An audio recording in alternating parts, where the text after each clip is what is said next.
Senyum doang. Ayo senyum. Walaupun senyum doang, la tahqiran. Apa sih Ustaz, senyum aja dipaksa-paksa? Enggak, bukan paksa. Ini lagi simulasi nih. Walaupun cuma senyum, jangan remehin loh senyum itu. Kayak misalnya kita lagi di jalan ya, ada orang usil, ada orang yang mungkin nggak tertib, nggak disiplin di jalan. Terus dia pula yang marah-marah. Kayak kemarin ada yang viral, ibu-ibu naik mobil, di belakang ada ambulan, dia pula yang marah-marah. Nggak mau minggir, nggak halang-halangi ambulan udah menghindar, dia halangi lagi. Dia buka kaca, dia marah-marah, nggak mau, pokoknya nggak mau.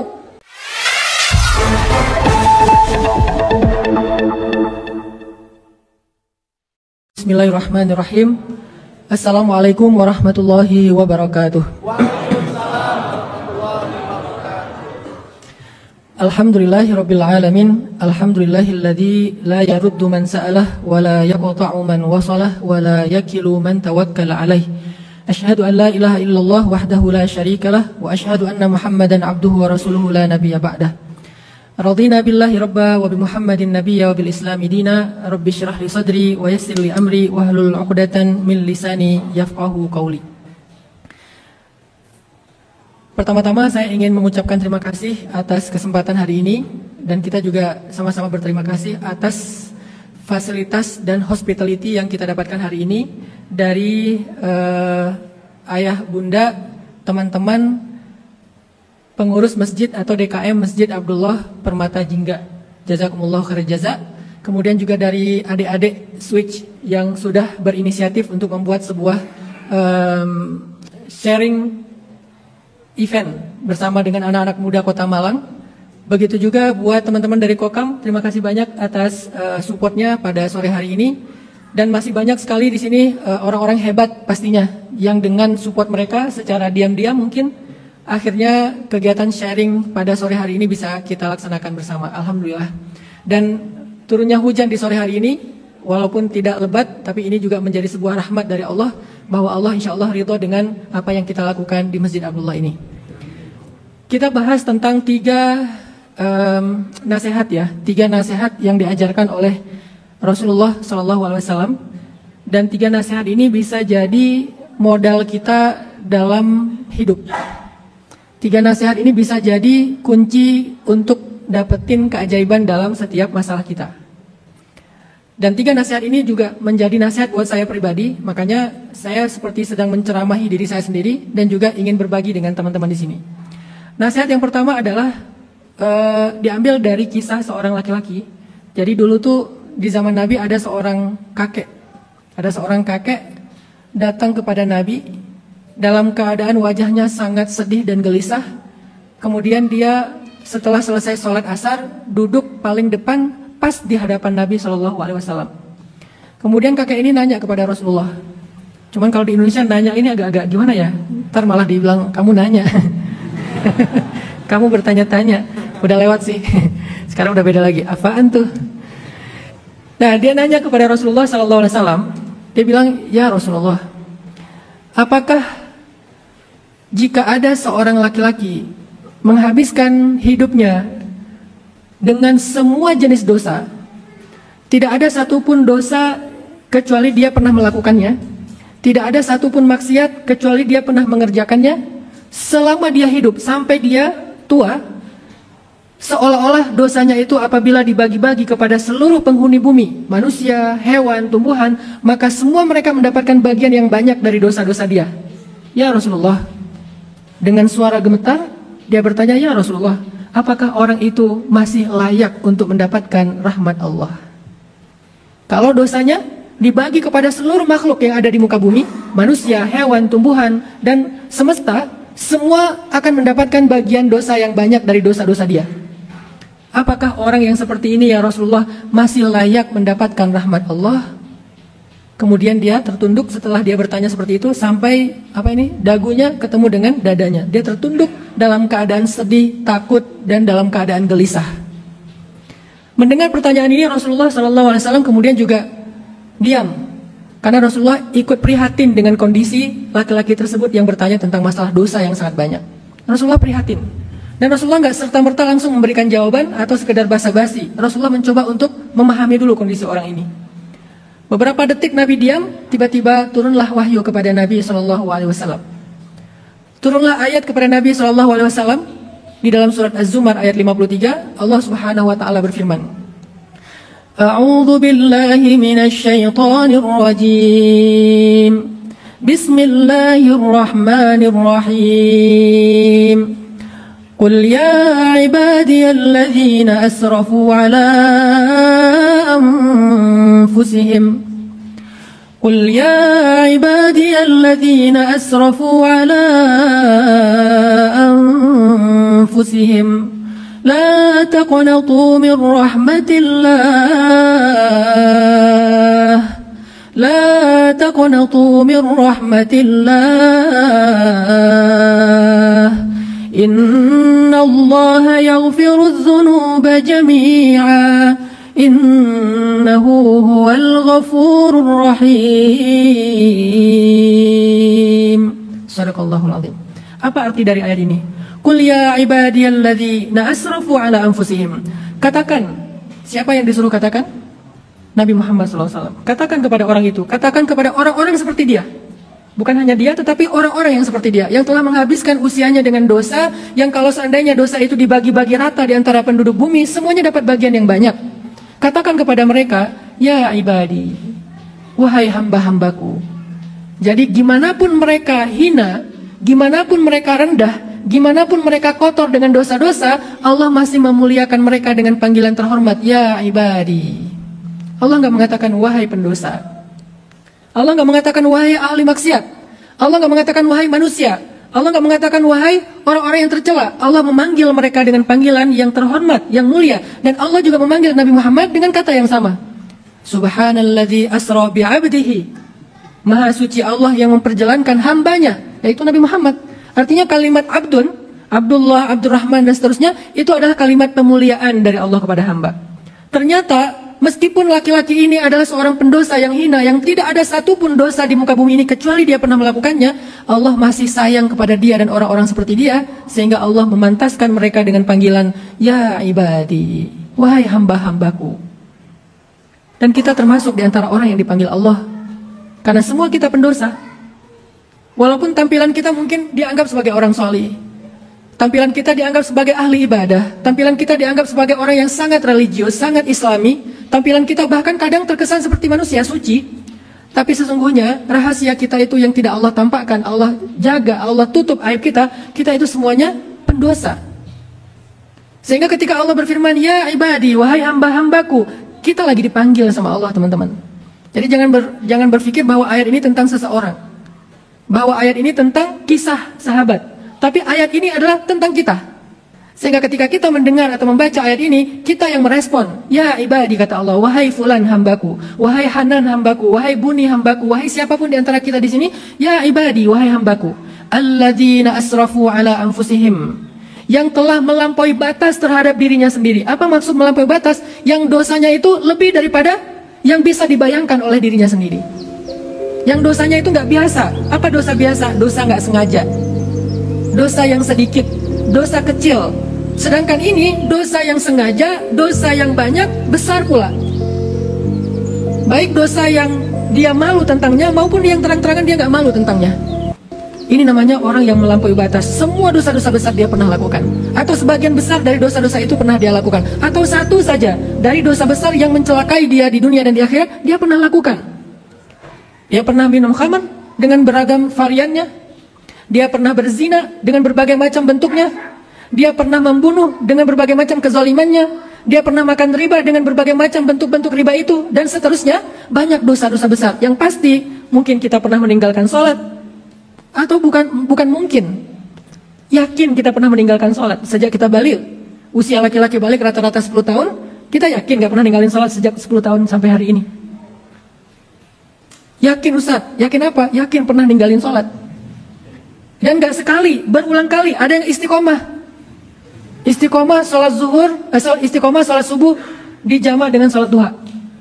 Masih mending sih, masih sholat duha. Ada yang sholat subuhnya ditutup dengan hanya, ya udahlah, udah terlanjur, besok coba diperbaiki, besok kelewat lagi, lusa kelewat lagi. Bertahun-tahun Allah manggil dia di waktu subuh, tapi dia nggak dengar. Giliran Piala Dunia jam 2 malam dia bangun, Masya Allah, luar biasa. Ternyata bukan nggak mampu, nggak mau, tapi dia nggak ngaku. Kenapa dia mampu jam 2 malam tapi tidak mampu jam 5 pagi atau jam 4 pagi? Padahal itu sudah waktunya bangun. Sedangkan jam 2 malam memang waktunya tidur. Artinya kita semua seorang pendosa. Semua kita pendosa. Belum lagi dosa kepada orang tua, dosa kepada ibu, dosa kepada ayah. Ketika kita udah menikah mungkin kita dosa kepada pasangan, suami dosa kepada istri, istri durhaka kepada suami, atau anak yang durhaka kepada orang tua, atau orang tua yang zalim kepada anaknya. Kejadian terbaru beberapa hari yang lalu, seorang ayah yang mungkin kena mental illness, sampai maaf memotong alat kelaminnya anaknya gara-gara nggak sanggup membiayai biaya khitanan. Ada lagi seorang ayah yang memukul anaknya yang sekarang sedang diadukan oleh istrinya ke hukum. Dan banyak lagi kezaliman orang tua kepada anaknya. Artinya semua kita punya dosa, berbagai macam bentuk dosa. Sehingga ketika Allah mengatakan, ya ibadi, wahai hambaku pezina, wahai hambaku peminum, wahai hambaku pembunuh, wahai hambaku pemakan riba, wahai hambaku yang mengambil hak anak yatim, wahai hambaku yang memakan waris dengan cara yang zalim, wa ta'kuluna turatsa aklan lamma, kalian makan waris dengan cara yang tidak dibolehkan. Padahal waris itu sepotong tanah saja, sehasta, sepotong tanah aja kita ambil secara tidak hak, maka nanti akan ditimpakan kepada orang itu 7 lapis bumi di padang mahsyar. Dia harus pikul 7 lapis bumi itu. Banyak lagi dosa-dosa yang lain yang Allah panggil alladzina asrafu ala anfusihim, yang sudah melampaui batas dengan dosa-dosa itu, melampaui batas. Kata Allah, la taqnatu mir rahmatillah, janganlah kalian berputus asa dari rahmat Allah. Artinya apa? Yang merasa kayaknya saya udah nggak layak untuk bertaubat. Karena taubat saya juga belum benar-benar nasuha. Hari ini taubat, besok ngulangi lagi. Besok taubat lagi, ngulangi lagi. Dan seterusnya, berkali-kali, sudah ratusan ribuan kali saya bertaubat, tetapi saya belum mampu meninggalkan dosa yang sama. Lalu buat apa saya taubat? Mulai putus asa. Masih bisakah saya diampuni dan layak menerima rahmat Allah, sedangkan dosa saya terlalu banyak. Saya itu udah hina sehina-hinanya. Dia mulai berputus asa. Emang saya layak pergi umrah atau haji dan mengunjungi Ka'bah, sedangkan saya orang yang kotor? Jangankan tanah suci, datang ke masjid aja saya merasa nggak layak. Mulai putus asa. Emang saya layak memegang Al-Quran sementara saya adalah orang yang sangat hina dan kotor? Mulai putus asa. Emang perlu saya mengatakan astagfirullahaladzim sementara saya belum benar-benar yakin akan meninggalkan dosa yang sama? Mulai putus asa. Maka Allah menjawab, la taqnatu min rahmatillah, jangan berputus asa dari rahmat Allah. Kenapa? Innallaha yaghfirudz dzunuba jami'a, Allah mengampuni dosa semuanya. Ya Allah, saya pernah syirik, datang ke dukun, datang ke peramal, nanya Argentina lawan Prancis menang siapa? Ternyata betul. Saya pernah syirik ya Allah, saya pernah datang ke dukun ya Allah, saya pernah melakukan dosa yang Engkau hinakan ya Allah, dunia dan akhirat. A, B, C, Z. Kita adukan kepada Allah, apakah saya masih bisa diampuni? Kata Allah, innallaha yaghfirudz dzunub jami'a, Allah mengampuni semua dosa, tidak ada pengecualian, termasuk syirik, termasuk syirik.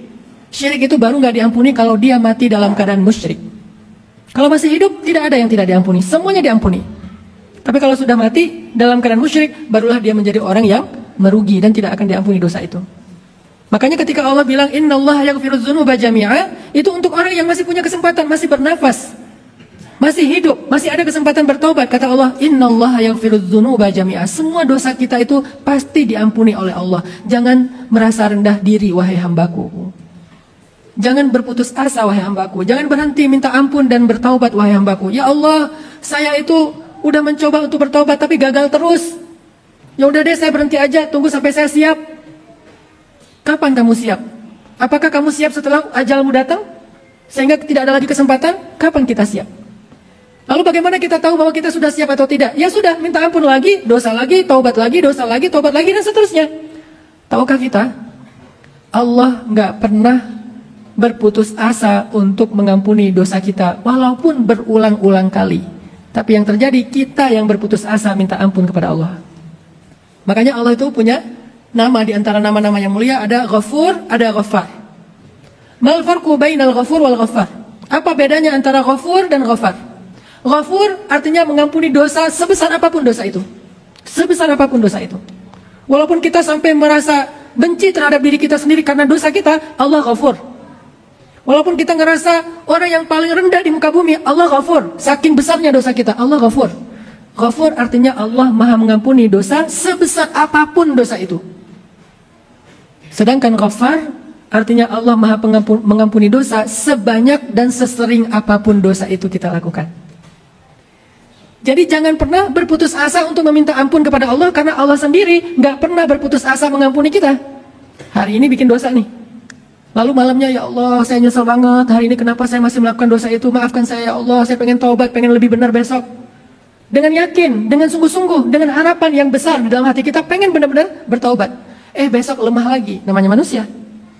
Malam itu udah kayak, oh semangat banget, besok kegoda lagi, gara-gara temen, gara-gara lagi sendiri, gara-gara apa dan seterusnya, kegoda lagi nih, bikin lagi dosa. Malamnya ya Allah nangis-nangis minta ampun, besok melakukan lagi, malamnya nangis lagi, siangnya lakukan lagi, malamnya nangis lagi. Setiap kali kita nangis, setiap kali itu juga Allah mengampuni, walaupun kemarin kita sudah mengulangi dosa-dosa yang sama. Sesungguhnya kata Allah, aku membuka pintu taubat dan pintu ampunan di malam hari untuk hambaku yang berdosa di siang hari. Aku buka pintu taubat dan ampunan di siang hari untuk hambaku yang berdosa di malam hari. Setiap hari Allah bukakan pintu taubat dan ampunan itu. Maka nasihat pertama kata para ulama untuk hidup dan menjemput keajaiban dalam hidup kita, jangan berputus asa dari rahmat Allah, terutama dalam proses memperbaiki diri. Kayaknya proses taubat itu harus jadi daily life kita, daily activity kita, daily rutin kita. Apa daily rutin kita? Rutinitas kita itu adalah taubat. Rutinitas kita taubat. Jangan berpikir taubat itu adalah kegiatan setahun sekali pas Ramadan. Jangan berpikir taubat itu adalah kegiatan seumur hidup sekali pas haji atau umroh. Jangan berpikir taubat itu adalah kegiatan akhir hayat kita, ntar aja pas sudah tua. Coba kita jadikan taubat, memperbaiki diri sebagai rutinitas kita setiap hari. Walaupun kita bertaubat dari dosa yang sama setiap harinya. Jadikan itu rutinitas kita. Dan itulah awal dari segala kebaikan kita. Makanya ulama pernah bilang gini, min awwalil khair an tatruka syarr. Awal dari segala kebaikan hidup, tinggalkan dosa. Dan tinggalkan dosa itu salah satunya adalah dengan istighfar dan taubat setiap hari. Jadi kalau kita teman-teman mau dapetin kebaikan hidup, mulailah dengan tarkus syarr, tinggalkan dosa. Minimal dengan astagfirullahaladzim. Salah lagi astagfirullahaladzim. Bisa sekali, bisa 1000 kali, bisa 10.000 kali. Pokoknya banyakin tinggalin dosa dengan istighfar, banyakin tinggalin dosa dengan taubat, banyakin tinggalin dosa dengan berusaha untuk tinggalin walaupun kadang gagal lagi. Itu awal dari khair, dari banyak hal yang baik dalam hidup kita. Masalah rezeki, kebaikan keluarga, kebaikan jodoh, kebaikan karir, kebaikan kesehatan kita, kebaikan mental kita, kebaikan dalam apapun dari hidup kita. Awalnya tarkus syarr, meninggalkan dosa. Dan jangan berputus asa dalam proses meninggalkan dosa. Sehingga ketika Nabi menjawab, membaca ayat ini, la taqnatu min rahmatillah, kemudian ditambah dengan ayat wa rahmati wasi'at kulla syai', dan rahmat Allah itu mencakup segala hal. Tiba-tiba laki-laki ini berdiri, dia angkat kedua tangannya, dia katakan Allahu Akbar, Allahu Akbar, Allahu Akbar. Sambil dia keluar dari masjid berjalan sambil takbir, kata para sahabat, kami masih mendengar suara takbirnya bahkan ketika dia sudah hilang dari penglihatan kami. Udah jauh masih kedengaran suara takbirnya, saking happy-nya laki-laki tersebut. Ternyata orang sebanyak dosanya dia, sehina dia, masih mendapatkan rahmat Allah Subhanahu wa taala. Lalu kira-kira lebih banyak mana dengan dosa kita? Kayaknya lebih banyak dia deh kalau kita agak GR dikit. Soalnya kan dia bilang gak ada satupun dosa yang dia tidak lakukan. Kalau kita kan masih ada nih list-list dosa yang belum kita lakuin nih. Kayaknya saya belum deh yang ini. Bukan kebaikan tapi dosa. Artinya kita gak sehina dia teman-teman. Artinya kita gak separah dia. Ini orang emang parah banget sih. Parahnya parah banget. Tapi orang separah ini masih mendapatkan panggilan ya ibadi dari Allah. Lalu bagaimana dengan kita? Maka jangan berputus asa. Kita boleh merasa hina, tetapi jangan sampai membuat kita menghinakan diri sendiri dengan keputusasaan. Karena merasa hina, merasa rendah, merasa tidak ada apa-apanya di hadapan Allah, itu bentuk penghambaan diri. Bukan di hadapan manusia. Di hadapan Allah itu bentuk penghambaan diri. Namanya hamba memang harus merendah. Tetapi bukan berarti kita merendahkan diri sambil berputus asa. Jadi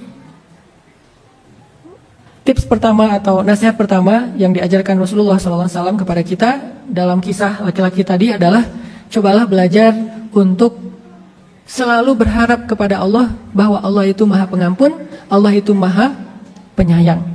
Allah itu Ghafur, Allah itu Ghaffar, Allah itu Rahman, Allah itu Rahim. Coba bayangin, pengampun aja pakai 2 nama dan penyayang pun ada 2 nama. Ghafur, Ghaffar, Rahman, Rahim. Saking Allah tuh pengen ngasih kita harapan. Kalian pikir aku gak sayang sama kalian? Aku tuh Rahman. Kalian pikir aku gak sayang sama kalian? Aku tuh Rahim. Kalau kalian ahli ibadah, aku tuh Rahim sama kalian. Kalau kalian ahli maksiat, aku tuh Rahman sama kalian. Coba. Alasan apa lagi kita merasa kalau Allah nggak sayang sama kita? Kalau kita udah beribadah kepada Allah, Allah itu Rahim sama kita. Kalau kita udah banyak berbuat dosa, Allah itu Rahman sama kita. Terus mau lari dari mana? Dari kasih sayang Allah? Nggak bisa lari sebetulnya, kecuali orang yang menutupi dirinya dari kebaikan Allah. Maka minta aja rahmannya Allah ketika kita banyak dosa, lalu minta rahimnya Allah ketika kita sedang baik dalam ibadah. Kalau dosa kita besar, Allah Ghafur.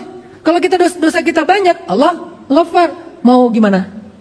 Masih ada alasan untuk nggak bertaubat dan kembali pada Allah? Nggak ada, teman-teman. Allah selalu membuka pintu seluas-luasnya. Sedangkan kalau kemarahan Allah, itu kalimatnya itu cuma satu. Allah Azizun, udah selesai. Nggak ada dua yang seperti Rahman, Rahim, Ghaffar, Ghafur. Belum lagi nanti ada Ra'ufun, ada Wadudun, ada banyak nama-nama. Kudusun, Salamun, Muhaimin. Banyak sekali nama-nama yang menunjukkan rahmatnya Allah kepada kita. Artinya, hari ini kita belajar untuk selalu berpikir bahwa kita itu layak untuk bertaubat kepada Allah, gimana pun rendahnya diri kita. Dan mulailah dari situ segala kebaikan hidup kita. Kebaikan hidup kita dimulai dari kembali kepada Allah Subhanahu wa Ta'ala. Tarkus syarr, tinggalkan dosa. Yang kedua, kata para ulama, nasihat dalam hidup itu, la tahqiranna minal ma'rufi syai'a, jangan meremehkan kebaikan. Yang pertama, tinggalkan dosa, walaupun harus berkali-kali, walaupun harus berulang kali, walaupun ngerasa nggak layak banget. Dan yang kedua, la tahqiranna minal ma'rufi syai'a, kata Nabi, jangan meremehkan kebaikan. Walaupun mithqala dzarrah, walaupun sekecil zarrah, la tahqiran, jangan remehkan kebaikan. Ada banyak orang yang gara-gara meremehkan kebaikan, akhirnya dia menunda-nunda kebaikan. Contoh, mau ngaji harus idealis, perfeksionis. Ngaji itu 1 juz. Kalau nggak bisa 1 juz, ntar aja deh pas ada waktu buat 1 juz. Nyari-nyari waktu yang bisa ngaji satu juz, sehingga ketika ada waktu 5 menit nggak ngaji. Ada waktu misalnya 5 menit atau ada waktu kosong sebentar, nggak mau sholat 2 rakaat. Pas lagi ngelamun nggak mau zikir. Zikir kok cuma 10 kali. Nanggung, namanya zikir itu 1000 kali lah. Kalau 10 kali mah ya nanggung gitu, udah diam aja. Ini namanya orang yang meremehkan kebaikan. Padahal sekali kita berzikir, sebutlah misalnya zikirnya subhanallah wa bihamdi subhanallahil azim. Berapa detik? Cuman 2 detik, bukan 1 menit. Lagi ngelamun nih 2 detik. Subhanallah wa bihamdi subhanallahil azim. Udah selesai, segitu doang tuh. Apa makna atau fadilah keutamaan dari zikir ini? Kata Nabi, kalimatan khafifatan 'alal lisan, habibatan ilar rahman, thaqilatan fil mizan. Ada 2 kalimat yang ringan sekali di lisan untuk diucapkan. Walaupun mungkin sebagian kita masih apa Ustaz tadi? Nggak hafal. Ya udah subhanallah deh, disingkat lagi. Kalau hafal lebih panjang, subhanallah wa bihamdi subhanallahil azim. Salah kebalik, subhanallahil azim wa bihamdi, beda lagi fadilahnya. Salah aja tetap ada keutamaan, apalagi benar. Salah aja tetap berpahala, apalagi benar. Karena dua-duanya benar sih. Cuman kan maksudnya tadi subhanallah wa bihamdi kebalik ya. Subhanallahil azim wa bihamdi. Harusnya subhanallah wa bihamdi subhanallahil azim. 2 kalimat khafifatan 'alal lisan, sangat ringan di dalam lisan kita, gampang diucapin. Tapi tsaqilatan fil mizan, sangat berat di timbangan. Coba. Ketika nanti amal soleh kita ditimbang-timbang dengan dosa zahir, dengan dosa batin, dosa pikiran, dosa mata, itu tuh kita butuh banget amalan-amalan yang kita nggak sengaja tapi ngeberatin timbangan. Dan salah satu yang nggak sengaja tadi, artinya nggak sengaja gampang banget. Subhanallah wa bihamdi subhanallahil azim. Memberatkan timbangan. Selain memberatkan timbangan, habibatan ilar rahman. Allah suka banget, cinta banget dengan 2 kalimat ini. Sehingga siapapun yang mengucapkan kalimat ini, Allah jatuh cinta kepada dia. Kayak kita dengan pasangan, bagi yang udah punya pasangan, bagi yang belum nanti aja deh. Kadang kita mengucapkan kalimat yang bikin rasa cintanya bertambah, betul? Belum tahu ya. Nanti akan ketahuan. Jadi ada kalau dalam pasangan itu dengan pasangan halal kita ya, ada kalimat-kalimat yang kalau kita ucapin dia makin cinta sama kita. Kalimatnya sederhana. Kamu kok makin cantik aja setiap hari. Segitu doang. Dan kalau kita ucapkan itu dengan mata berbinar-binar, jujur dari hati, bukan pura-pura, dia tuh bertambah cinta loh sama kita. Atau cewek ngomong ke suaminya dengan sebuah kalimat penghargaan apa, dia katakan suaminya itu laki-laki apa, kamu tuh laki-laki yang hebat, kamu laki-laki yang bertanggung jawab atau apapun, itu bertambah cinta. Dan begitulah Allah kepada hambanya. Ketika kita katakan subhanallah wa bihamdi subhanallahil azim, Allah makin cinta sama kita. Dan cintanya Allah itu adalah modal hidup banget, teman-teman. Artinya la tahqiran, jangan remehin. Diam kita diganti dengan zikir sekedar subhanallah, diganti dengan zikir la ilaha illallah miftahul jannah. La ilaha illallah itu pembuka pintu surga. atau sekedar kita kayak nge-repost sebuah konten yang baik, atau sekedar misalnya share sebuah konten yang baik, atau sekedar apapun. Misalnya hari ini ada pengajian di Masjid Abdullah, kita tahu tuh dari posternya, kita tahu dari teman kita, langsung kita forward lagi ke grup atau ke teman kita yang lain. Sesederhana itu, maka itu adalah sebuah kebaikan yang besar. La tahkiran, jangan remehkan. Makanya Nabi mengatakan, la tahkiranna minal ma'rufi syai'a. Ditambah lagi, walau antalqa akhaka biwajhin talik, walaupun cuma senyum doang. Senyum doang. Ayo senyum. Walaupun senyum doang, la tahkiran. Apa sih Ustaz, senyum aja dipaksa-paksa? Enggak, bukan paksa. Ini lagi simulasi nih. Walaupun cuma senyum, jangan remehin loh senyum itu. Kayak misalnya kita lagi di jalan ya, ada orang usil, ada orang yang mungkin nggak tertib, nggak disiplin di jalan, terus dia pula yang marah-marah. Kayak kemarin ada yang viral, ibu-ibu naik mobil, di belakang ada ambulan, dia pula yang marah-marah. Nggak mau minggir, nggak halang-halangi ambulan udah menghindar, dia halangi lagi, dia buka kaca, dia marah-marah, nggak mau, pokoknya nggak mau. Artinya orang nggak ngerasain bahwa sekedar minggir dikit, sekedar dia ngalah sedetik aja, apalagi untuk ambulan, nggak usah untuk ambulan, ngalah untuk orang lain yang kadang-kadang buru-buru ngeklakson kita, siapa tahu dia lagi pengen ke toilet. Siapa tahu dia emang buru-buru karena anaknya lagi sakit di rumah. Siapa tahu banyak. Iltamis li akhika alfa udhrin, berikan kepada saudaramu 1000 alasan. Kata ulama, iltamis li akhika alfa udhrin, cari untuk saudaramu 1000 alasan. Oh mungkin. Kalau nggak sanggup, ya udah deh, pasti ada. Cuman saya nggak tahu. Artinya dengan sekedar ngalah sedikit di jalan, atau kalau ada yang orang usil sama kita buka kaca, kita senyumin, itu langsung berubah loh. Karena senyum itu kan nular ya. Senyum itu nular kemana? Nular ke hatinya. Yang tadinya dia mau marah, pas melihat kita senyum, nggak jadi marah. Senyum itu kayak air. Ketika ada orang yang marah, disiram langsung adem. Ya minimal kita belajar itu dari orang terdekat kita, dengan pasangan kita. Udah mau melotot, kita senyumin, nggak jadi melotot. Udah mau banting piring, kita senyumin, dihidangin. Udah tadi mau banting pintu, disenyumin, malah bukain pintu, dan seterusnya. Intinya, walau antalqa akhaka biwajhin talik, tapi bukan berarti senyumnya bebas kemana aja ya, senyumin mantan, apa, enggak juga sih. Itu senyum syubhat. Walaupun senyumnya pakai emoticon, la tahkiran loh. Ini kalau saya terjemahin hadis ini dalam konteks sosial media, janganlah kalian meremehkan kebaikan walaupun sekedar satu emoticon. Kan terjemahan mu'asarah, terjemahan kontemporer ya. Sekarang kan senyum nggak harus langsung ketemu orangnya, fit call segala macam kan, bisa senyum emoticon. Janganlah kalian meremehkan kebaikan walaupun cuma ngasih titik-titik di akhir teks. Karena tanpa titik-titik nada orang membacanya beda. Janganlah kalian meremehkan kebaikan walaupun harus mengganti huruf kapital dengan huruf kecil. Yang tadinya ya, I-Y-A, kan beda dengan iya titik ya. La tahkiran, jangan remehin loh. Tapi juga jangan menganggap bahwa itu sesuatu yang berharga akhirnya diumbar kemana-mana. Hati-hati juga, karena emoticon, cara ngeteks, itu juga bisa menjadi fitnah. Iya jadi iyah, iya CH. Udah gitu pakai emoticon, apa please, emoticon little love, atau big hug, atau apa, dan seterusnya. Nggak sembarangan juga. Tetapi emoticon itu berpengaruh loh. Kalau istri saya lagi ngambek, saya biasanya kan kalau lagi ngambek itu malas buka WA ya. Kita ngeliat kan dia lagi online nih. Wah lagi online nih. Buru-buru ngetik, typing. Ngirim. Pas ngirim biasanya nggak dibuka. Udah dipancing sih di awalnya di atas. Dia nggak ngebuka itu bukan suuzon. Dia takutnya kita masih marah. Sehingga dia nggak buka. Supaya dibuka di atas itu kalimat pertamanya emoticon duluan. Senyum kayak, nyengir kayak, guling-guling kayak gitu. Oh nggak dibaca juga. Akhirnya pakai kalimat yang bikin dia penasaran. Tahu nggak? Titik. Cewek kan paling susah kalau udah penasaran ya. Tahu nggak titik. Itu dibuka itu. Langsung diklik. Walaupun nanti dia bilang nggak sengaja kok keklik. Artinya jangan remehin loh kebaikan-kebaikan kayak gitu. Senyum doang, ucapan yang baik. Kadang-kadang kita tuh kayak susah banget mau memuji orang. Selama pujian kita nggak berlebihan ya. Kita tuh kayak susah banget memuji orang. Walaupun kita sendiri ngerasain senang kalau dipuji.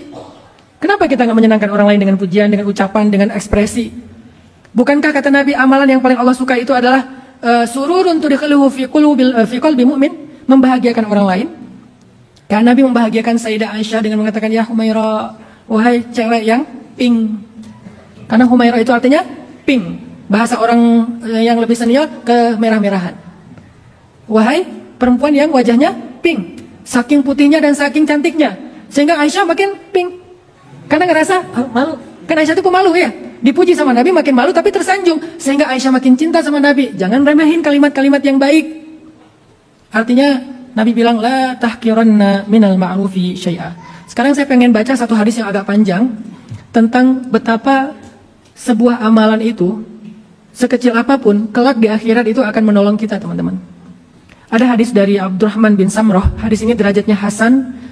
Dan para ulama sangat merekomendasikan hadis ini, termasuk Imam Ibnu Qayyim al-Jauziyah, Imam Ibnul Jauzi, Imam Ibnu Taimiyah, para ulama-ulama ahlul wa'ad, mereka merekomendasikan hadis ini.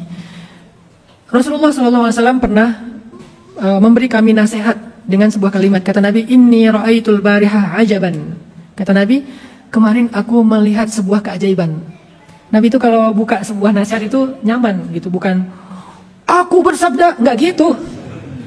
Nabi itu nggak galak ya, by the way ya. Jadi Nabi itu nggak galak. Kalau kita baca hadis Nabi dengan nada galak, kayaknya kita kurang ada missing link dalam membaca hadis. Karena Nabi itu nggak galak. Kadang-kadang kita tuh udah ngumpulin hadis-hadis untuk menjudge orang lain. Suami ngumpulin hadis tentang istri ngumpulin hadis tentang suami. Sehingga ketika istrinya salah, mah Rasulullah bersabda. Padahal Nabi aja nggak kayak gitu ke Aisyah. Aku bersabda, enggak. Padahal Nabi pemilik hadis loh. Kita yang bukan pemilik hadis pakai-pakai. Nabi kalau Aisyah lagi ngambek, istrinya lagi ngambek, nggak pakai hadis, pakai akhlak. Nabi menghadapi mereka dengan akhlak. Nanti kalau udah nyaman, baru dinasihati dengan hadis. Kalau kita nggak pakai akhlak, pakai nada tinggi, pakai kalimat hadis, udah gitu nyontek lagi. Bentar mah, tadi di mana nyimpannya? Nabi bilang, inni ra'aitul barihah ajaban. Sesungguhnya kemarin aku melihat sebuah keajaiban. Kalau Nabi bilang keajaiban itu benar-benar ajaib. Kalau kita kadang-kadang terlalu norak ya, hal biasa sepele bilang ajaib. Nabi kalau bilang keajaiban, ajaib banget. Apa yang ajaib? Nabi itu kan diberikan oleh Allah kemampuan melihat tentang sesuatu yang tertutup hijab. Misalnya melihat surga, melihat neraka, melihat kejadian hari kiamat, melihat masa depan. Itu ditampakkan kepada Nabi, sehingga Nabi melihatnya seperti kita ngelihat nonton Avatar 3D. Mungkin lebih dari itu, pastinya lebih daripada itu. Kok ngomong Avatar Ustaz? Ya biar lebih kebayang ya. Artinya Nabi itu punya teknologi yang Allah berikan lebih dahsyat daripada 3D. Benar-benar ngerasain. Kalau Avatar 3D itu kan kayak diciprat-cipratin air, seolah-olah kita kayak lagi di laut gitu kan. Tapi kan itu airnya nggak real gitu, cuman air yang dicipratin pakai shower apa gitu mungkin. Tapi kalau Nabi ngerasain surga itu benar-benar ngerasain, bukan sebuah simulasi doang. Nah, Nabi bilang, aku melihat sesuatu yang sangat ajaib tentang hari kiamat. Lalu para sahabat bertanya, apa itu ya Rasulullah? Kabarkan kepada kami. Penasaran para sahabat itu. Kata Nabi, ra'aitu rajulan min ummati atahu malakul maut liyaqbidha ruhahu faja'ahu birruhu biwalidayhi faradda malakal maut anhu. Aku melihat seorang laki-laki di antara umatku, datang kepadanya malaikat kematian untuk mencabut ruhnya, maka kemudian baktinya kepada orang tua mendatanginya, kemudian membuat malaikat itu menjauh darinya. Artinya birrul walidain, bakti kita kepada orang tua kita, menurut hadis ini akan memanjangkan usia kita. Memanjangkan usia di sini bukan berarti takdir berubah ya, tapi artinya Allah memberikan keberkahan dalam usia.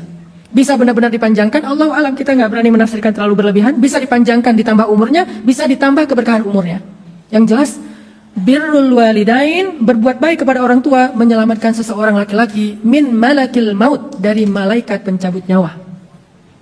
Yang kedua kata Nabi, ra'aitu rajulan min ummati qad ihtawashathu syayatin faja'a dzikrullahi faradda syayatin anhu. Aku melihat ada laki-laki di antara umatku yang dikelilingi oleh syaitan. Dikelilingi syaitan ini banyak bentuknya. Bisa digoda, bisa diganggu, bisa ingin dicelakai. Kalau ingin dicelakai misalnya kayak santet, kayak guna-guna. Kalau sekedar diganggu mungkin membuat dia ngerasa nggak nyaman, membuat dia gelisah. Kalau digoda mungkin membuat dia pengen berbuat dosa, membuat dia nggak khusyuk dalam salat. Tawasyathu syayatin, artinya dia dikelilingi sama syaitan. Banyak setannya. Kemudian ja'a zikrullah, datanglah zikir kepada Allah. Ketika dia sering berzikir, maka amalan zikir itu membuat syaitan itu lari darinya. Artinya apa teman-teman? Zikir itu adalah perisai kita dari syaitan. Makanya kenapa Nabi mengajarkan sebelum tidur disuruh zikir dulu.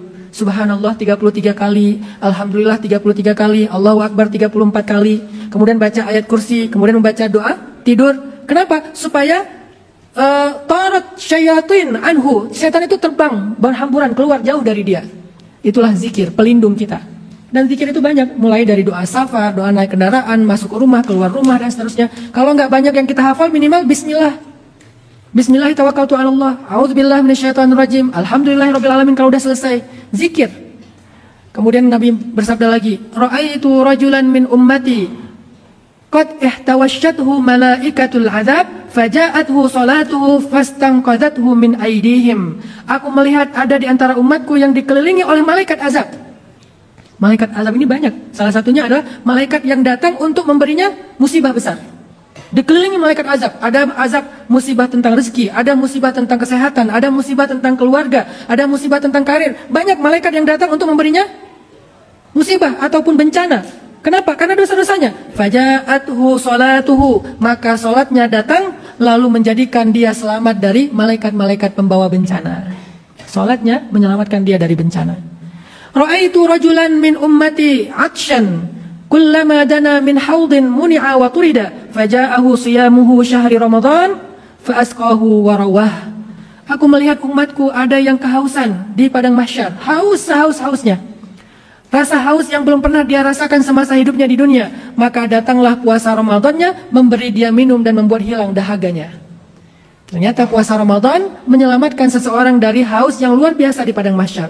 Ra'aitu rajulan min ummati wa ra'aitun nabiyyin julusan hilaqan kullama dana ila halaqatin turida wa muni'a faja'ahu ghusluhu minal janabah fa akhadha bi yadihi fa aq'adahu ila jambi.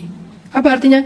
Aku melihat ada umatku yang di padang mahsyar, dia melihat para nabi itu berkumpul dalam halakoh-halakoh yang banyak, kelompok-kelompok yang banyak. Kemudian dia ingin mendapatkan kebaikan dari kelompok itu, pengen dapat syafaat dari para nabi itu. Dia datang ke satu kelompok, dia diusir. Dia pindah lagi ke kelompok yang lain, dia diusir lagi. Dia pindah lagi ke kelompok yang lain, dia diusir lagi. Sampai kemudian mandi janabah, saking sederhananya, kita pikir mandi janabah hanya kewajiban, ternyata juga ibadah. Mandi janabahnya datang menyelamatkannya, sehingga dia diundang untuk duduk di dalam kelompok yang ada di situ. Rasulullah SAW dapat syafaat Nabi. Ternyata fadilah dari mandi janabah mendapatkan syafaat Nabi. Ketika nabi-nabi lain mengusirnya, maka dia mendapatkan syafaat dari Nabi yang paling mulia, Sayyidul Anbiya, Nabi Muhammad SAW. Ra'aitu rajulan min ummati min baini yadayhi zulmah wa min khalfihi zulmah wa an yaminihi zulmah wa an yasarihi zulmah wa min fawqihi zulmah wa huwa mutahayyar fiha faja'ahu hajjuhu wa umratuhu fastakhrajahu min az-zulmah wa adkhalahu fin nur. Aku melihat umatku di tengah-tengah kegelapan. Di hadapannya kegelapan, di belakangnya kegelapan, di kanannya kegelapan, di kirinya kegelapan, di atasnya kegelapan, di bawahnya kegelapan. Dia diliputi kegelapan yang luar biasa, sehingga dia bahkan tidak bisa melihat jarinya sendiri. Maka datanglah hajinya dan umrohnya mengeluarkan kegelapan dia dari kegelapan dan membawanya kepada kebenderangan cahaya. Haji dan umroh. Bagaimana dengan kita Ustadz yang belum bisa haji dan umroh? Haji, jadwalnya bisa paling cepat 7 tahun. Haji plus saja antara 5-7 tahun. Haji normal mungkin 15 tahun ke atas. Haji istilahnya furoda, kemarin baru ada aja kejadian furoda banyak yang ternyata qadarullah nggak berhasil berangkat. Bagaimana dengan kita yang nggak bisa haji Ustaz? Umrah juga belum sanggup, belum ada kelebihan rezeki. Apakah kita dapat fadilah dari haji dan umrah? Dapat. Apa fadilah dari haji dan umrah? Salat syuruk setelah salat subuh berjamaah di masjid, nggak keluar dulu dari masjid, duduk itikaf sekitar 1 jam dari setelah azan subuh atau setelah salat subuh, maka saat terbit matahari udah sempurna, salat syuruk 2 rakaat sama dengan melaksanakan ibadah umrah. Ra'aitu rajulan min ummati yattaqi wajhan nar wa syarraraha faja'athu sadaqatuhu fasarat sitran bainahu wa bainan nar wa zilalan ala ra'sihi. Aku melihat di antara umatku ada yang mau dibakar dengan api neraka sehingga dia tutup wajahnya karena dia takut wajahnya terbakar api neraka. Kemudian datanglah sedekahnya menyelamatkannya, dan sedekah itu menjadi sitar, menjadi pembatas atau hijab antara dia dengan api neraka. Hadis ini panjang sekali, yang saya baca baru sepertiga. Masih banyak sekali fadilah-fadilah, baik fadilah dari berharap kepada Allah, takut kepada Allah, berbuat baik kepada manusia, apalagi ini, fadilah dari husnuzan kepada Allah, fadilah dari kalimat la ilaha illallah. Banyak, artinya banyak hal yang kita anggap sepele, ternyata kelak di akhirat dia akan menjadi penyelamat kita. Makanya jangan remehkan kebaikan, walaupun sekedar kebaikan yang kecil kayak kita mengucapkan subhanallah, alhamdulillah, dan seterusnya. Jadi cobalah kita ganti diam kita dengan zikir. Nggak usah terlalu perfeksionis, saya baru berzikir kalau nanti udah di masjid antara azan dan iqamah, beres sholat berjamaah, atau sepertiga malam terakhir. Oke, itu ideal banget. Tetapi zikir bukan hanya dilakukan ketika waktu seperti tadi, kapanpun. Karena zikir itu adalah ibadah mutlak, boleh dilakukan kapan saja dan berapapun jumlahnya. Sekedar kita lagi di jalan, ya udah, la ilaha illallah, la ilaha illallah. Dapat 10, alhamdulillah. Udah banyak tuh 10. Apalagi kalimat la haula wala quwata illa billah. Apa kata Nabi? Qul la haula wala quwata illa billah fa innaha kanzun min kunuzil jannah. La haula wala quwata illa billah itu harta yang tersimpan di dalam surga. Artinya, kalau kita pengen jadi orang terkaya di dunia, ucapkanlah la haula sekali saja, udah lebih kaya daripada Elon Musk. Sekali saja, udah lebih kaya daripada Elon Musk. Kenapa saya bilang Elon Musk? Elon Musk kan hanya salah satu orang terkaya di dunia, bukan pemilik bumi kan. Sedangkan la haula wala quwata illa billah lebih baik daripada bumi dan seisinya. Sehingga nggak akan fakir orang yang mendawamkan la haula wala quwata illa billah. Itu keren banget loh. Mau jadi orang kaya, selain berbisnis, ngurus lagi dan segala macam. Manusia masukin kartu, ternyata mesinnya rusak, akhirnya heboh. Allah, nggak ada mesin rusak. Tidak ada lupa pun. Tapi juga rahasianya tidak terbongkar ke siapapun. Mudah tetapi sangat safety. Biarkan Allah yang menyimpan harta kita. Kadang-kadang kita gini ya. Kalau nggak kita lihat secara fisik, kita nggak percaya. Kalau kita nggak lihat secara fisik, kita nggak percaya. Padahal yang kita lihat juga, yang kita simpan di beberapa tempat itu juga nggak ngelihat fisiknya kan. Cuma ngelihat angka doang kan. Kita pakai aplikasi. Oh, uang saya sekarang sekian. Ngelihat nggak uang sebanyak itu? Sebutlah 1 miliar. 1 miliar kan beberapa koper atau 1 koper. Ngelihat nggak uang 1 koper? Enggak, cuma ngelihat angka 1 miliar. Tapi kok tenang? Percaya sama lembaga tersebut, gitu ya? Kenapa ketika Allah bilang bahwa sedekah itu 700 kali lipat? Artinya kalau kita kasih 1 rupiah, kita dapat 700 rupiah. Kita kasih 1000, kita dapat 700 ribu. Kita kasih 1 juta, dapat 700 juta. Kita nggak percaya bahwa itu ada. Padahal itu disimpan di langit. Dan Allah itu punya lauhun mahfuz. Buku catatan yang sangat rahasia dan terjaga. Nggak ada yang bisa mengcrack itu. Nggak ada yang bisa menembus itu. Ini masalah iman.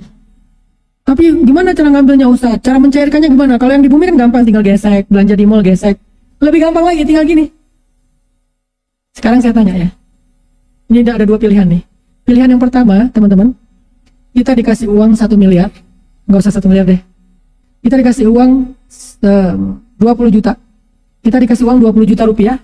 Alhamdulillah, dagangan laku, dapat uang 20 juta rupiah. Kemudian kita sakit, lalu biaya berobatnya 20 juta. Sehingga kita bisa berobat di rumah sakit dengan kamar yang VIP. Sendiri ada sofa bednya, sehingga keluarga kita bisa nungguin kita di rumah sakit nyaman, sambil nonton, sambil sekalian reuni keluarga lah. Biasanya kalau ada yang sakit kan suka reuni keluarga tuh. Datang sepupu, datang paman, datang siapa-siapa. Akhirnya reunilah di rumah sakit. Seru kan? Ya maksudnya seru reuninya, bukan seru sakitnya.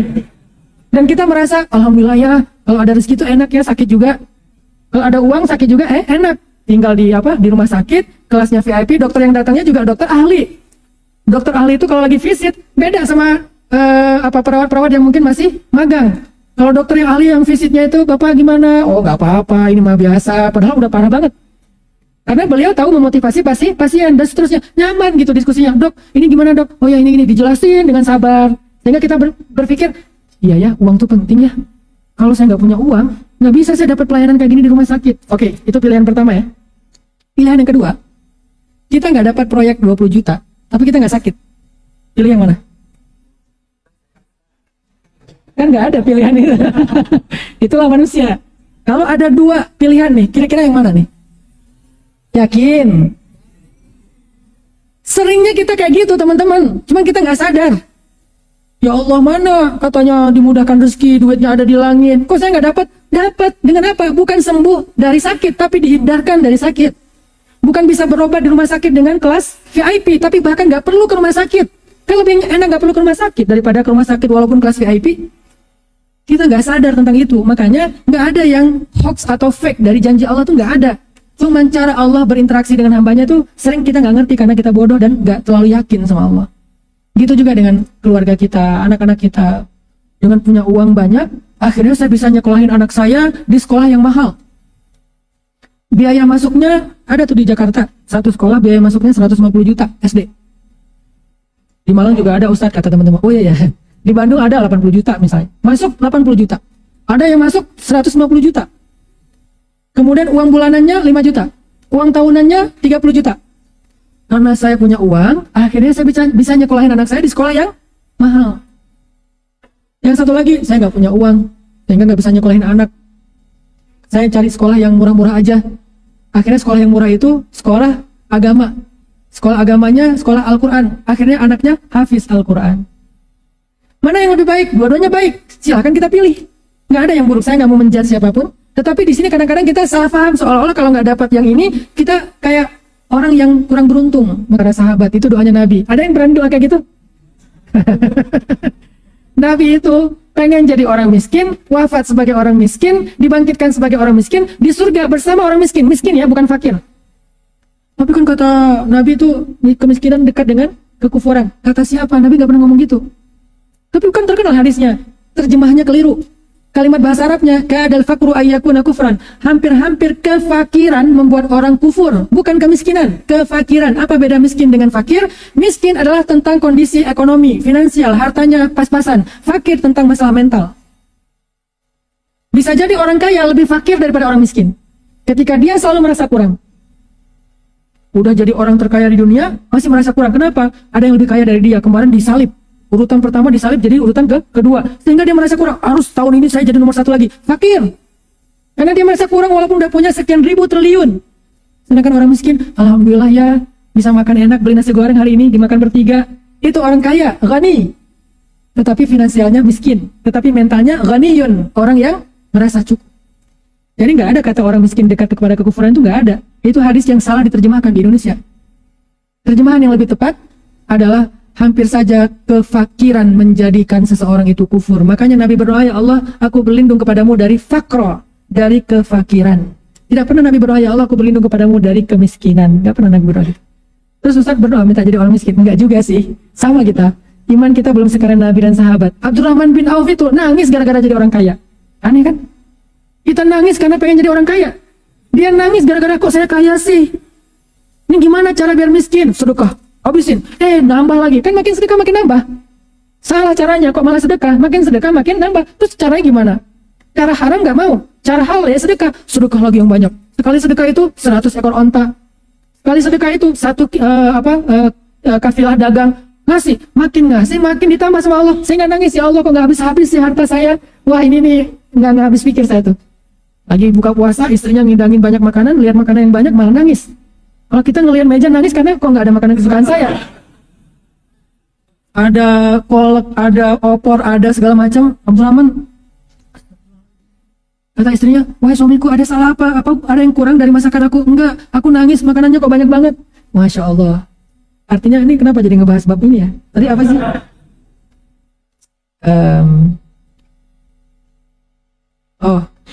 Artinya bahwa kebaikan yang kita lakukan itu tidak ada yang sia-sia. Lakukanlah.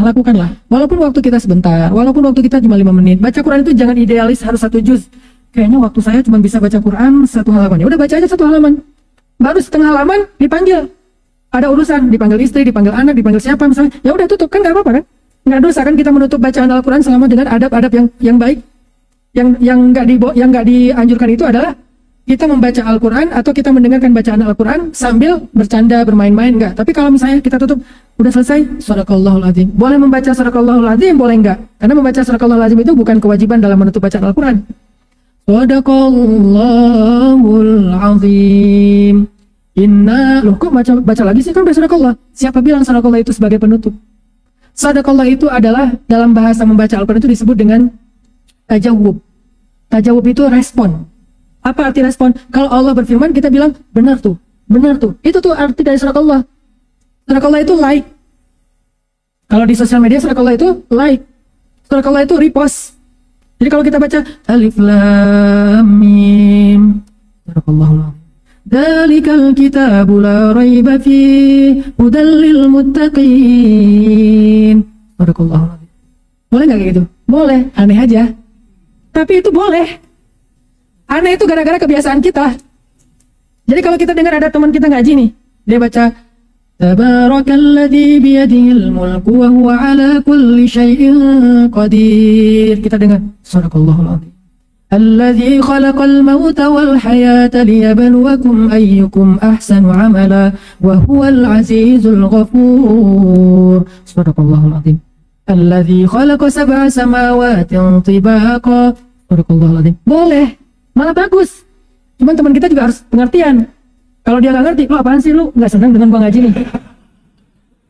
Nyindir-nyindir aja, sedekah baru juga mulai. Dia nggak ngerti. Kita tuh nggak nyindir dia, kita nggak bilang, udahan dong. Dengan bahasa sadaqallahul-azim. Atau kalau di ceramah khutbah Jumat itu kan, sindiran dari jemaah itu apa? Amin. Itu berarti khatib harus sudah menutup khutbahnya itu. Kalau nggak bentar lagi rusuh. Amin, pojok sana. Amin, pojok sana. Demikianlah jemaah sekalian. Kalau ngaji, sadaqallahul-azim. Itu bukan berarti suruh nutup. Dia lagi membenarkan apa yang dia dengar. Benar tuh, maha benar Allah, maha benar Allah. Itu malah bagus. Jadi nggak apa-apa kita tutup. Misalnya mau baca tadinya 1 halaman, cuma dapat 2 ayat, nggak apa-apa. Kita bisa tutup dengan sadaqallahul-azim, bisa sadaqallahul-azim dalam hati. Yang penting kita tutup, letakkan Quran di tempat yang mulia. Udah, kita kegiatan yang lainnya nggak masalah banget. Dan 1 huruf bernilai 10 kebaikan. Ketika kita hanya bisa membaca 1 ayat yang 1 baris, ada berapa puluh huruf di situ kali 10. Daripada kita diam, kayaknya tanggung nggak baca Quran jam segini ya. Bentar lagi juga mau makan. Kenapa tanggung? Tanggung karena kita tahkiran minal ma'rufi syai'a. Kita meremehkan kebaikan, makanya nanggung. Kagok ya, lagi banyak-banyaknya dosa tiba-tiba taubat. Lagi enak nih. Nanti aja deh, Ramadan taubat. Nggak ada yang nanggung. Kebaikan itu nggak ada yang nanggung. Walaupun kita cuma bisa melakukan setengahnya, walaupun melakukan 1/10-nya, walaupun melakukan sebagian kecilnya saja. Faman ya'mal mithqala dzarratin khairan yarah. Jadi nasihat kedua, kalau kita mau hidup kita penuh dengan kebaikan, keberkahan, bahkan keajaiban, jangan remehkan kebaikan, walaupun 1 yang kecil saja. Lagi duduk, subhanallah. Kalau bisa, saya ngajak anak muda punya salah satu outfit baru, ataupun mungkin penampilan baru. Sekarang anak-anak muda, terutama yang cowok, cewek juga nggak masalah. Kemana-mana kalian bawa ini deh. Emang boleh Ustaz pakai tasbih? Nggak pakai tasbih, pakai jari boleh, pakai tasbih boleh, pakai ceker juga boleh. Itu hanya media. Yang penting zikirnya. Jangan sampai tasbihnya udah gede-gede, nggak zikir. Cekernya udah dihias-hias, pink gitu kan. Ada warna-warni, bling-bling-bling, tapi nggak pernah angkanya 0. Yang penting adalah zikirnya. Boleh yang nyaman kayak gini, boleh. Yang nyaman kayak gini juga boleh. Saya pakai 3-tiganya. Kalau yang zikir habis sholat, saya pakai jari. Tapi kalau yang sehari-hari, biar kadang-kadang kalau gini kan tiba-tiba kepegang apa, lupa ya. Nah kalau kayak gini kan ada semacam sugestinya. Oh iya, saya lagi zikir ya. Kalau yang ceker itu bikin kita termotivasi untuk lebih banyak. Wah, 2.000, 10.000, gitu kan. Itu motivasi. Jadi saya ngajak nih anak muda, kalian koleksi deh benda ini. Kita udah mengkoleksi benda ini, kita mengkoleksi benda-benda macam-macam yang sebetulnya hanya entertain, atau kalau ada kebutuhan pun, ini juga kebutuhan yang dahsyat. Jangan remehkan benda ini. Sehingga kalian kemana-mana jadikan ini kayak misalnya kalian taruh di tangan kalian boleh, kalian pegang kayak gini juga boleh. Sama satu lagi ceker. Ceker taruh di tas kalian atau di mana, beli ceker harganya cuma 2.500 di marketplace. Murah banget. Kalau buat cewek-cewek biar agak fashionable dikit, cari yang bling-bling yang warna pink atau warna kesukaan kalian, nggak apa-apa, pakai di sini. Jangan hanya pakai cincin, pakai ceker sebagai cincin. Dan kalau udah make, itu biasanya lebih banyak zikirnya dibandingkan nggak make. Kalau saya nggak pakai ini nih, zikirnya tunggu sholat. Tapi kalau pakai ini, begitu nganggur, buka.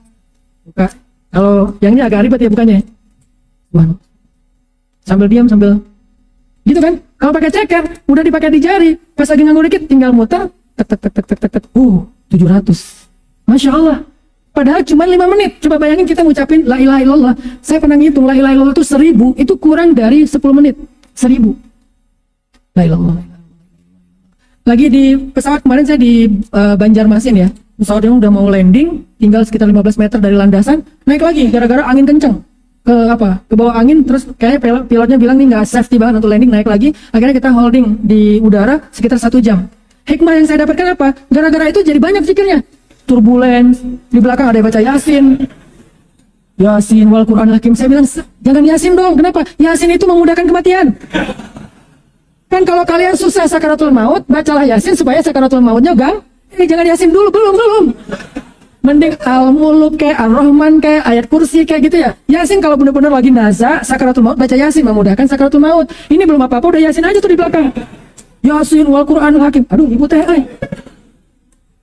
Jadi gara-gara holding 1 jam, ya udah alhamdulillah dapat berapa ribu zikir. Ya zikir yang gara-gara takut, ya nggak apa-apa, apapun alasannya, yang penting zikir. Jadi saya ngajak anak muda nih, hal yang take to actionnya, call to actionnya adalah, coba kalian pakai ini, kalian pakai ceker, jadikan itu sebagai koleksi kalian, taruh di tas, taruh di jari, taruh di tangan, nggak apa-apa, bebas aja stylenya kayak gimana, yang penting itu harus lekat dengan kehidupan daily life kita. Selain Al-Quran ya, kalau Al-Quran mungkin udah ada di aplikasi, walaupun Al-Quran di aplikasi sering bikin kita ke distraksi. Lagi anak-anak ngaji, tiba-tiba di atas ada yang Assalamualaikum, titik. Gimana nih? Lagi anak-anak tahajud, udah bangun belum? Udah mau selesai witir? Dia bilang udah bangun belum misalnya, kan ke distract ya. Jadi mending ya kalau bisa mushaf ya mushaf. Tapi buat yang akhwat, yang cewek, kayaknya kalau mushaf ada keterbatasan. Kenapa? Nggak boleh megang mushaf murni ketika lagi haid. Tapi kalau mushaf yang nyampur boleh. Mushaf nyampur itu gimana? Mushaf yang ada terjemahannya. Itu bukan mushaf. Itu sama dengan buku tafsir. Boleh nggak kita pegang buku tafsir sedang haid? Boleh, karena itu buku tafsir. Walaupun ada ayatnya. Tapi dia nggak 100% ayat. Beda sama mushaf yang memang murni Al-Quran, nggak ada terjemahan. Itu namanya mushaf. Nggak boleh pegang mushaf menurut mazhab Syafi'i kalau lagi haid. Jadi gimana di sini? Ada Quran di pikiran? Ya. Dia hafal Quran. Lo jangan ke toilet. Kenapa? Lo kan hafiz. Kasihan atau dia gimana tuh kalau kebelet? Saya kan hafiz, saya nggak boleh masuk toilet, saya suci. Wih, sombong banget ya. Al-Quran itu di dalam ingatannya. Selama dia nggak buka dengan lisannya, maka nggak masalah. Begitu juga handphone. Selama kita scroll dulu supaya dia ketutup, atau kita close dulu, ya nggak masalah. Yang penting jangan dibuka di dalam toilet. Oke, balik lagi yang penting bacalah atau lakukanlah kebaikan walaupun waktunya terbatas. Yang terakhir, nasihat dari Nabi dan para ulama, kalau hidup kita mau berharga itu adalah belajar berbaik sangka kepada Allah Subhanahu wa Ta'ala. Kata Allah dalam hadis qudsi, "Ana 'inda dhanni 'abdi bi." Aku tergantung prasangka hambaku kepadaku. Di dalam surat Al-Baqarah, kalau nggak salah ayat 108 kalau nggak salah. Apa 96? "Wa asa an takrahu syai'an wa huwa khairul lakum wa asa an tuhibbu syai'an wa huwa syarrul lakum wallahu ya'lamu wa antum la ta'lamun." Bisa jadi kalian membenci sesuatu padahal itu baik untuk kalian, bisa jadi kalian menyukai sesuatu padahal itu buruk untuk kalian. Allah tahu dan kalian nggak tahu. Di sini kita diajarkan untuk berbaik sangka kepada Allah, terutama ketika kita dapat musibah, terutama ketika kita berdoa, berbaik sangka kepada Allah. Apa berbaik sangka kepada Allah ketika kita berdoa? Allah pasti mengabulkan doa kita, pasti. Kok saya bilang pasti sih, bukan insya Allah? Karena Allah sendiri yang berjanji. Insya Allah itu kan sesuatu yang kita belum tahu akan terjadi atau enggak ya. Kalau Allah berkehendak terjadi, kalau ini Allah memang berkehendak. Sehingga saya katakan itu pasti Allah mengabulkan doa-doa yang baik, udah pasti. Ud'uni astajib lakum. Berdoalah kepadaku, aku pasti akan mengabulkan doa kalian. Itu janji Allah. Tapi saya sering Ustaz berdoa belum dikabulkan. Nah ini nih, berbaik sangka kepada Allah. Pasti dikabulkan dan Allah mengabulkan minimal dengan 2 cara. Tapi kita hanya berharap dengan 1 cara. Ini egonya kita nih. Cara pertama, Allah mengabulkan doa persis seperti yang kita minta. Ya Allah, nikahkan saya dengan Sukainah bintu Husain. Ini ceritanya tabi'in. Berdoa depan Ka'bah, ya Allah nikahkan aku dengan Sukainah bintu Husain. Siapa itu Sukainah bintu Husain? Sukainah bintu Husain selebgram di masa itu. Arti selebgram terkenal. Dari Irak, semua cowok-cowok berharap nikah sama dia. Ini juga menjadi dalil boleh berdoa dengan menyebutkan nama orang yang kita ingin mendapatkan halal. Boleh namanya, boleh akunnya. Ini fatwa macam apa? Ntar saya kasih penjelasan ilmiahnya. Akun sosial media, kan saya dakwahnya tuh sangat kontemporer ya, sesuai dengan kondisi anak muda. Akun sosial media itu adalah nama panggilan kita. Kita ingin dipanggil dengan nama itu kan, di antara orang-orang yang ada di sosial media kan. Dalam bahasa Arab itu namanya kunyah. Dulu sahabat pakai akun, namanya kunyah. Sekarang akun. Ini bukan cocokologi ya, cuma mirip aja. Dulu namanya kunyah, sekarang kunyah. Akun ya. Apa sih? Ini akun ya. Akun. Kunyahnya sahabat kan macam-macam kan. Ada Abul Hasan, ada Al Faruq, ada Abu Bakar, ada banyak nama-nama akunnya, nama kunyahnya mereka. Sekarang kunyahnya kita, nama kunyah saya adalah Hanan Ataki. Emang nama asli Ustaz siapa? Secret Identity. Yang tahu cuman yang pernah umroh bareng saya karena ngeliat di paspor. Oh ini nama aslinya. Nama kunyahnya Hanan_Ataki. Itu namanya kunyah. Sekarang jadi account. Berarti kalau memakai nama kunyah di zaman dulu boleh dalam doa, maka boleh juga pakai nama akun. Dan itu bukan sesuatu yang tercela. Jangan meremehkan hal yang seperti ini. Ya Allah, saya nggak tahu namanya, tapi saya tahu nih akunnya nih. Akunnya FC SD235_ bintang-bintang. Oh ya, silakan aja. Lalu ketika dia berdoa, ya Allah nikahkan saya dengan Sukainah_Husain, underscore itu binti. Maka setahun kemudian dia menikah dengan Sukainah bintu Husain. Ini orang yang doanya dikabulkan persis seperti yang dia minta. Kita berharap kayak gitu kan? Ya Allah, itu tuh orangnya ya Allah lewat, ya Allah hati saya berdebar-debar, ya Allah please pengen nikahnya sama dia, itu tipe saya banget ya Allah 100%. Boleh minta kayak gitu? Boleh banget. Tapi percayalah, kalau nggak persis ya lebih baik. Sekarang kita mau yang mana? Kira-kira. Kalau berdoa tuh pengen yang mana? Yakin? Kalau benar-benar yakin, mulai sekarang jangan komplain kalau doa kita nggak diijabah persis seperti yang kita minta. Ya Allah pengen ini, ya Allah pengen masuk ke kampus fulan, ya Allah pengen SMA-nya di situ, ya Allah pengennya begini, ya Allah pengennya begitu. Ternyata meleset, senyum ke langit. Ya Allah, ada yang lebih baik ya. Gitu husnuzon, maka kita nggak akan pernah berputus asa dalam berharap. Yang kedua, berbaik sangka dalam musibah. Sama dengan doa. Allah kalau ngasih kita musibah, itu artinya mau diganti dengan yang lebih baik. Diambil sesuatu, mau diganti dengan yang lebih baik dari itu. Syaratnya apa? Doa juga. Allahumma ajurni fi musibati wa khluf li khairan minha. Ya Allah, beri saya pahala dalam musibah saya, beri saya ganti yang lebih baik dari itu. Karena saya pernah ngalamin itu beberapa kali, sering lah. Saya kalau dapat musibah, memang sedih sih. Tapi setelah sedih, saya langsung recovery cepat, gara-gara saya yakin musibah itu cara Allah mengganti nikmat. Quote of the day, musibah itu cara Allah mengganti nikmat yang lebih baik. Sehingga kalau kita dapat musibah, pakai quote itu, cara Allah mengganti nikmat yang lebih baik. Ya udah itu. Saya pernah musibahnya, motor saya hilang. Saya beli motor sekitar 18 juta, baru 2 bulan hilang. Pas udah hilang, akhirnya saya lihat ke langit, ya Allah, beri saya pahala dalam musibah saya, beri saya ganti yang lebih baik daripada ini. Gak apa-apa.